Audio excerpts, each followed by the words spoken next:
Benni, 25 stiga sigur, hefurðu spáð því fyrir kvöldi? Maður svo sem vissi ekkert hvað maður var að fara að verða vitni af hérna, þannig að þetta geta verið jafnleikur, þeir hafi geta verið betri við þetta betri, þannig að nei, kannski ég átti nú ekki von á 31 stigs 2 stiga mun hérna fyrir síðustu 2 mínútur. Svona varnarlega í kvöld, íslenska liðið mjög sterkt, en maður sá svona nokkur sóknarhygg, aðalega þegar við þurftum svona að setja upp, okkur leið betur að keyra á. Já, og mér fannst líka að þegar svona meiri yfirvönd það Jón var inn á, en þetta bara fyrsti leikur og þú veist það er ekkert óeðlilegt að sé svona smá fáta og svona spenningurinn náttúrulega gigantískur og baráttan komast í liðið og allt þetta, þannig að fyrir mér þetta eðlilegt, svo á þetta bara eftir að vera betra og betra með hverjum leiknum, ég alveg viss það. Sóknarendanum, Hlynur, Jón, Haukur, þetta svona svolítið þeir póstar sem við munum treysta á að koma honum í gegnum neti, sama hvort ræðir æfingarleiki eða þeirra til Berlín að vera komin eða ekki? Jó, ég meina, sko, mikið mæða á Hlyni og Hauki og mér fannst þeir náttúrulega báðir frábærir í dag. Haukur bara eitt besti landsleikur sem hann spila og hann náttúrulega bara orðinn þvílíkur lykilmaður í þessu liði og svo fannst mér bara öll liðsheildin bara vera að virka saman. Þú sást bara muninn á liðsheildinni hjá Íslandi og Hollendingunum, það orðið stutt í mót. Kemistríð til staðar á íslenska liðinu, það ekkert kemistríð í hollenska liðinu. Þeir ekki búin að finna einu sinni blönduna, sko, hverjir virka best saman og neitt svoleiðis. En þeir fóru samt á dögunum í hörku leiki við eins og Þjóðverja? Já, ég sá ekki þá leiki en mér fannst staðan á liðinu vera frekar óljós hérna í kvöld. Hugsanlega verða þær betri á sunnudaginn en maður sá það bara á róteringunum inna og svona þjálfarinn hann er ekkert með fyrstu 5 klára og hver verður 7. maður og hver verður 7. maður.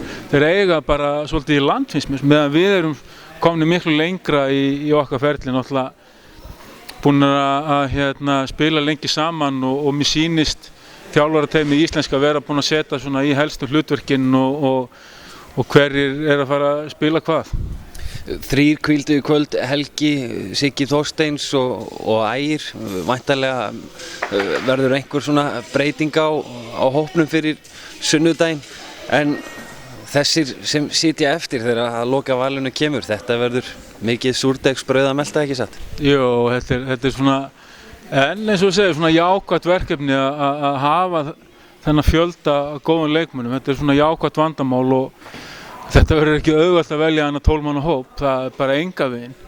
Og ég hef ekki heyrt til dæmis Brynjar Björnsson mikið í umræðinni þegar menn að diskutera þennan loka hóp, en hann myndi nú heldur betur á sig hérna í kvöld og fleiri.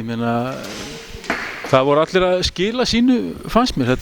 Menn þurfi ekkert, sko, ég held að svona fyrstu 5 til 7 það sé nokkuð klárt og síðan þurfa menn að sýna það að þeir geti hjálpa liðinu og leyst af í nokkra mínútur og áðans þetta detti niður eða lamið hans og mönnum og svona haldið levelinu uppi meðan kannski þessi helstu hestar að hvíla. Og þar eru kannski þessi sóknarfæri sem kannski fyrir hinn að festa sig í þessum hópi. Það núna 1 dagur í hvíld og svo seinni æfingar, vináttulandsleikurinn á móti Hollendingum í höllinni. Þeirra líður svona stutt á milli, svona hvað myndið þú að væri að þjálfa þetta lið, leggja áherslu á að kannski skerpa á fyrir sunnudagsleikin? Hjá íslenska liðinu, ég held bara að þeir, sko, ég held að strákarnir séu sammála mér það og þjálfarastaffið að þetta var ekkert eitthvað afburðarleikur hjá þeim og þeir munu held ég gera bara sömu hluti en reyna bara að gera það betur. Kannski fáránlegt að vera að segja þetta eftir 30 stiga sigur og móti liði sem komið í lokakeppnina, en þeir eiga helling, bæði eigu leikmenn inni og síðan, þú veist, í sókninni aðalega. Mér varst vinslan í vörninni vera mögnuð og þar eru menn að vinna þvílið sem heild og að rótera vel og góða staðsetningar, en þá var oft svona, þú veist, kannski skot sem voru kannski ekki nægilega góð eða ákvarðanir. Þannig að ég held ég reyni bara að bæta þessa hluti.